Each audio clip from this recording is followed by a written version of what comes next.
بسم اللہ الرحمن الرحیم۔ السلام علیکم۔ حضرت سیدنا عبدالرحمن بن عبداللہ خزائی رحمۃ اللہ علیہ سے منقول ہے کہ ایک مرتبہ عظیم سلطنت کے عظیم بادشاہ حضرت ذوالقرنین علیہ السلام ایک ایسی قوم کے پاس پہنچے جن کے پاس دنیوی ساز و سامان وغیرہ کچھ بھی نہ تھا۔ انہوں نے ایک جگہ بہت سی قبریں کھودی ہوئی تھیں۔ صبح سویرے ان قبروں کے پاس جاتے، انہیں صاف کرتے اور ان کے قریب ہی نماز پڑھتے۔ یہ ان کا روز کا معمول تھا۔ ان کی غذا درختوں کے پتے اور گھاس تھی۔ جنگل میں ان کے لیے گھاس اور سبزہ وافر مقدار میں موجود تھا۔ وہ اسے کھا کر اور تالابوں کا پانی پی کر گزارا کرتے اور اللہ کا شکر ادا کرتے۔ حضرت سیدنا ذوالقرنین علیہ السلام نے ان کے سردار کو پیغام بھیجا کہ ہم سے آ کر ملو۔ قاصد نے بادشاہ کا پیغام دیا تو سردار نے کہا ہمیں ان سے ملنے کی کوئی حاجت نہیں۔ آپ علیہ السلام کو یہ جواب ملا تو خود سردار کے پاس گئے اور کہا میں نے تمہاری طرف پیغام بھیجا کہ ہم سے آ کر ملو، لیکن تم نے انکار کر دیا، تو میں خود ہی تمہارے پاس چلا آیا۔ سردار نے کہا اگر مجھے آپ سے کوئی حاجت ہوتی تو میں ضرور آپ کے پاس آتا، نہ مجھے آپ سے کوئی حاجت تھی نہ میں آیا۔ حضرت ذوالقرنین علیہ السلام نے کہا کیا وجہ ہے کہ میں تمہیں ایسی خستہ حالت میں دیکھ رہا ہوں کہ کسی قوم کو ایسی حالت میں نہیں دیکھا؟ سردار نے کہا آپ نے ہمیں کس حالت میں دیکھا؟ کہا تمہارے پاس دنیوی ساز و سامان سب کچھ بھی نہیں، تم لوگ سونا چاندی حاصل کر کے اس سے فائدہ کیوں نہیں اٹھاتے؟ سردار نے کہا کہ ہمیں دنیوی مال و دولت سے نفرت ہے، کیونکہ جب بھی کسی شخص کو یہ چیزیں ملی اس کے نفس نے لالچ کیا اور ان سے بھی اچھی اچھی چیزوں کا مطالبہ شروع کر دیا۔ حضرت ذوالقرنین علیہ السلام نے کہا میں نے دیکھا کہ تم لوگوں نے قبریں بنا رکھی ہیں، روزانہ تم وہاں جھاڑو دے کر نماز پڑھتے ہو، تمہارے اس عمل کی کیا وجہ ہے؟ کہا ان قبروں کو دیکھ کر ہم عبرت حاصل کرتے ہیں، انہیں دیکھ کر ہماری لمبی لمبی امیدیں ختم ہو جاتی ہیں اور یہ ہمیں سامان عبرت مہیا کرتی ہیں۔ حضرت ذوالقرنین علیہ السلام نے کہا کیا وجہ ہے کہ تم لوگ گھاس اور پتے بطور غذا استعمال کرتے ہو؟ تم جانور کیوں نہیں پالتے کہ ان کا گوشت کھاؤ، دودھ پیو اور دیگر فوائد حاصل کرو؟ سردار نے کہا کہ ہم وہ نہیں کہ ہمارے پیٹ ان کی قبریں بنے، ہم نے زمین پر گھاس اور سبزہ دیکھا تو اس کو اپنی غذا بنا لیا۔ ابن آدم کو جینے کے لیے اس قدر غذا کافی ہے۔ لذیذ کھانوں کا مزہ صرف زبان کی حد تک ہوتا ہے، جیسے ہی غذا حلق سے نیچے جاتی ہے تمام مزہ ختم ہو جاتا ہے۔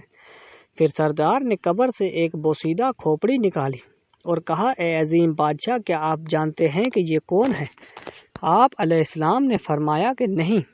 سردار بولا یہ دنیا کے بڑے بڑے بادشاہوں میں سے ایک بادشاہ تھا، اللہ عز و جل نے اسے حکومت اور طاقت عطا فرمائی، لوگوں پر اسے حاکم بنایا، لیکن اس نے مخلوق خدا پر ظلم کیا اور بلا وجہ انہیں تنگ کیا۔ جب اس کی سرکشی بڑھی تو موت کے ذریعے اس کی گرفت ہوئی، پھر یہ پھینکے ہوئے بے جان پتھر کی طرح بے بس ہو گیا۔ اللہ اس کے تمام کاموں سے واقف ہے، اب اس کے ہر عمل کا بدلہ قیامت کے دن دیا جائے گا۔ سردار نے کہا کہ ایک اور کھوپڑی اٹھائی اور کہا اے عظیم بادشاہ کیا آپ جانتے ہیں کہ یہ کس کی کھوپڑی ہے؟ حضرت ذوالقرنین علیہ السلام نے کہا بتاؤ یہ کون ہے؟ کہا یہ بھی ایک بادشاہ تھا، اللہ عز و جل نے اسے حکومت اور بادشاہت عطا فرمائی۔